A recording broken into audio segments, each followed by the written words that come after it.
is very sad that President Tinubu's speeches, almost all of them, are now becoming a propaganda machine. 100% propaganda. No element of truth. No element of substance. None. It's unfortunate that any time now you sit down, you want to listen to the president talk, what you'll be hearing is complete braggadocio, complete propaganda, devoid of substance, devoid of truth. And making such broadcasts when people are suffering and dying out of hunger and hardship is disheartening. Throughout the whole speech, did you hear him mention how much Nigeria is owing now? Nigeria is owing $100 billion. That's about 150 trillion naira. And Tinubu borrowed almost half of this amount within 2 years. And he's telling you about economy improving. Everything this government is doing now is based on rebasing. Because they cannot stand up with the truth of the facts. They'll tell you they have rebased the GDP. They'll tell you they have rebased the inflation in order to manipulate the figures. Let me tell you the hoax that has become this government. Part of the propaganda they used to come into government is that by 2030 they will make Nigerian economy $1 trillion economy. After they are rebasing, Nigerian economy, the GDP is about $243 billion. The president is touting that the GDP has increased by 4.23%. 4.23% of the GDP. Give them even $280 billion. Dash them that, because at times they would issue the propaganda that is $280 billion. Because basically it's about 372 point something trillion naira, which is about $243 billion. But give them even $280 billion, growing at the rate of 4.24%, meaning each year there will be a growth of about $11.9 billion. In 5 years, it will be about $60 billion. If you add that to $280 billion, it will be about $340 billion by 2030. Not even up to about 30% of the propaganda that this government is deceiving people about. $1 trillion, 2030. Creating false hopes, creating false impression. Look at that speech. Did not even pay condolences to the hundreds that were massacred in Katsina, in Zamfara, worshipping God. And he is a Muslim. He picked another fellow Muslim ticket. Muslims dying in droves. Nothing to signify the level of security. And you can see how the young Somto Chukwu Maduago was murdered as a result of the insecurity problem. That is why people will tell you that when it comes to insecurity, you can't allow the criminals 1% success. Because that 1% success can lead to irreparable, irreplaceable loss, which will be 100% to the people that are the victims of this. The young Sumter was massacred and died. The president could not recognize such terrible loss in a broadcast. 29-year-old lawyer, my learned colleague. And Broadcasting is part of the general entertainment in a way. They educate, they inform. And yet you have a president that is dishing out propaganda in the name of broadcast on an independent, on an independent celebration. Now, what are the contents of his speech? He told you that inflation has gone down to 20 point something percent. He rebased. Please, has the cost of fuel per liter gone down? Has the cost of PMS, which is powering the whole inflation determination, has it gone down? Where did they get that figure from? Rebased. The cost of food, the only ones that have gone down are the ones that they harmfully ordered their importation. Rice, maize, and another crop.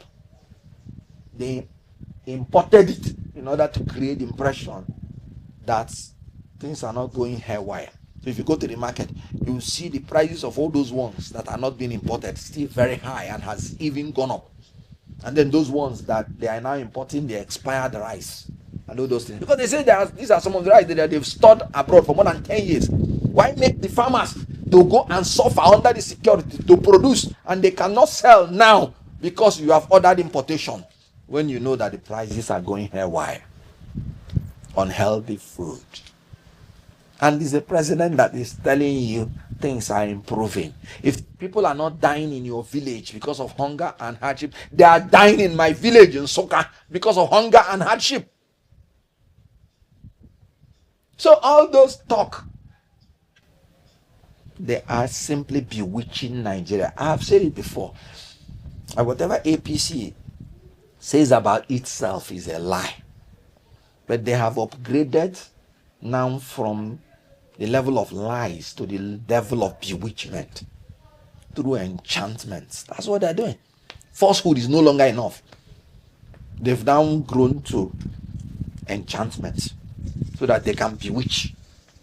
Now, what was the president saying? In the economy, he wants to let you know that non-oil export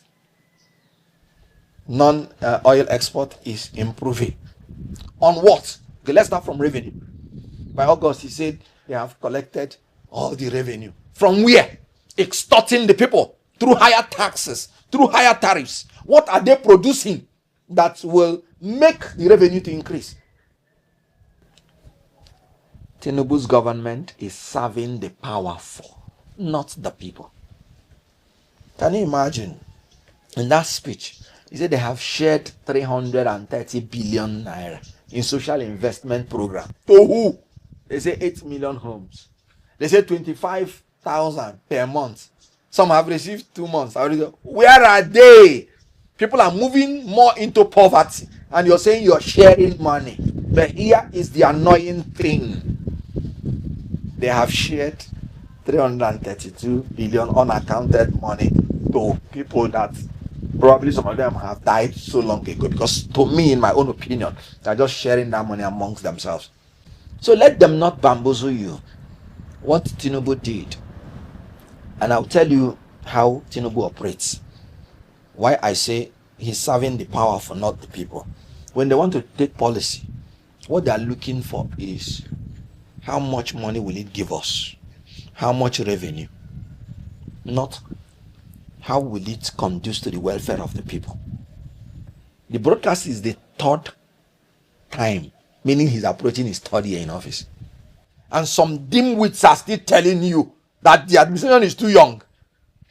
4 years is the term of office. Any policy that 100 days after you proclaim that policy, that people have not started seeing the fruit of it, is a scam. Is a sham. When he removed that property subsidy, I said, sir, this is unsustainable. And that is what is happening. You know, when they say Nigerian economy is stable, profound respect, it's not true. Nigerian economy is not stable. Nigerian economy is stagnant. These are two different things.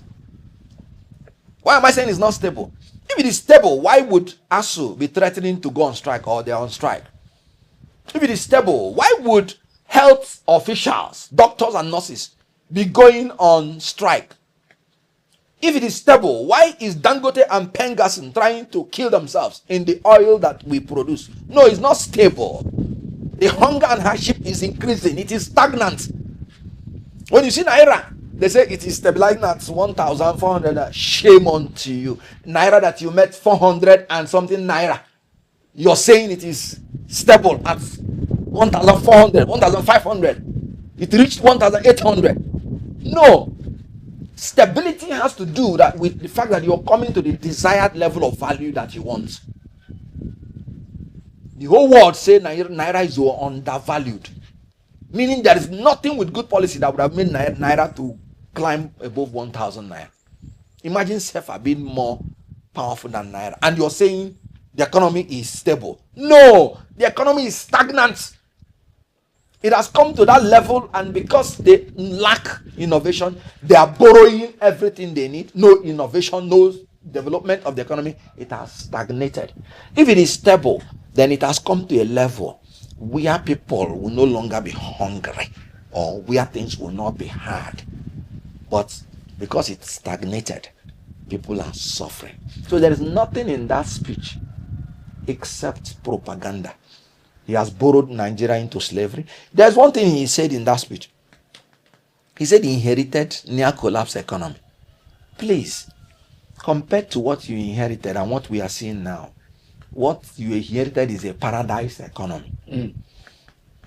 The total debt then was some 7 trillion naira.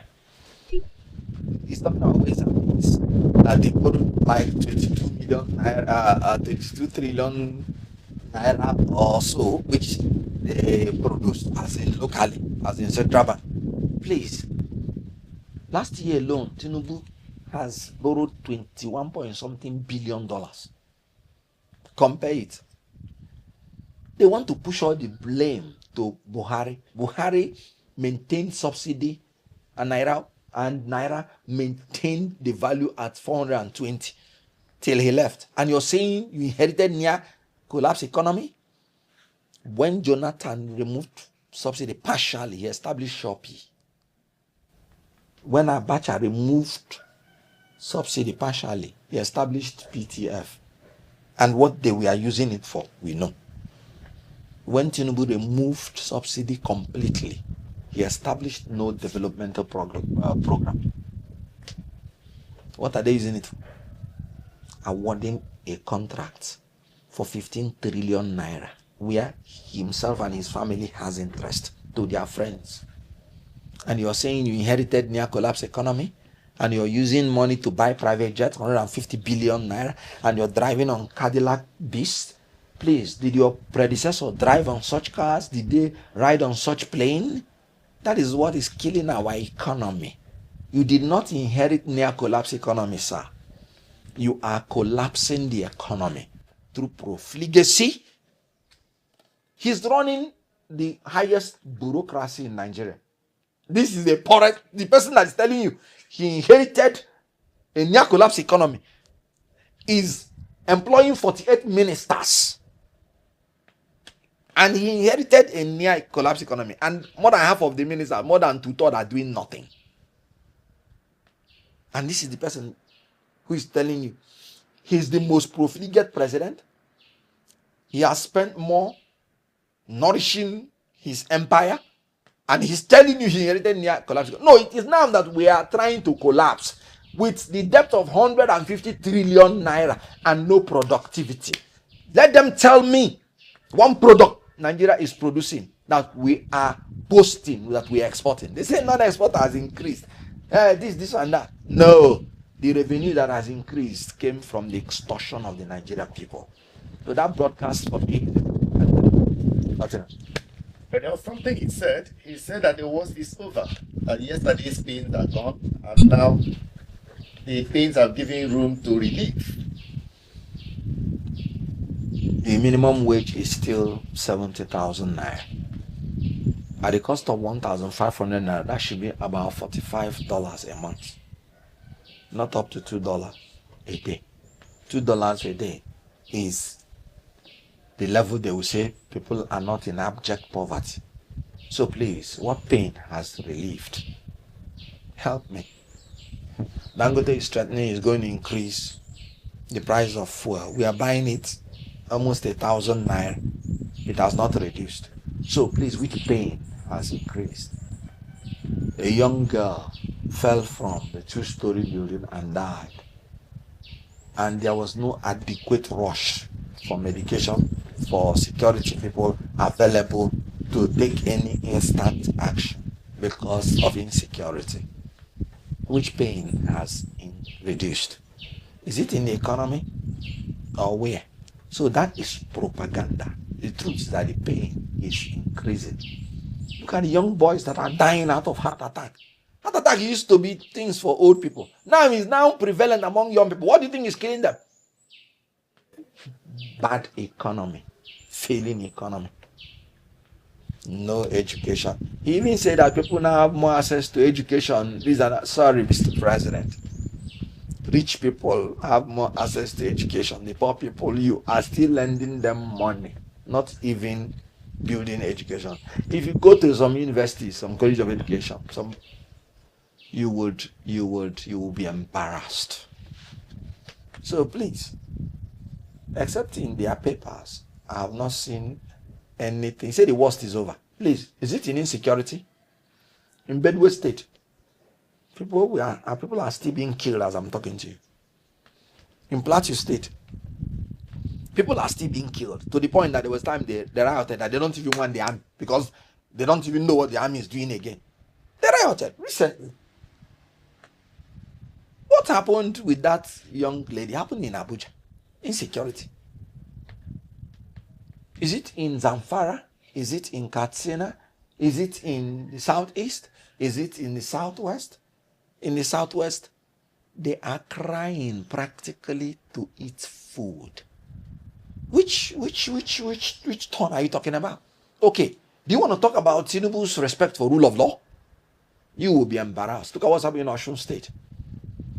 Tinubu went to court and obtained the judgment of the Supreme Court that they were going to start transferring the local government money directly to them. 1 year after that, they have not implemented it. What do you call that?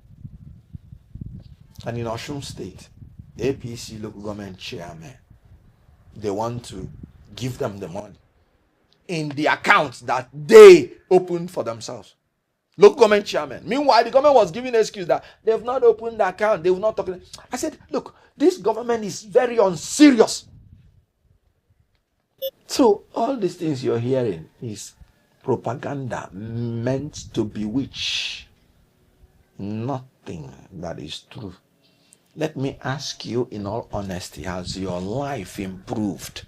Now, have you had a turning point in your salary or in the value of it or in the profit you're making from your business? If the answer is no, there is no turning point yet.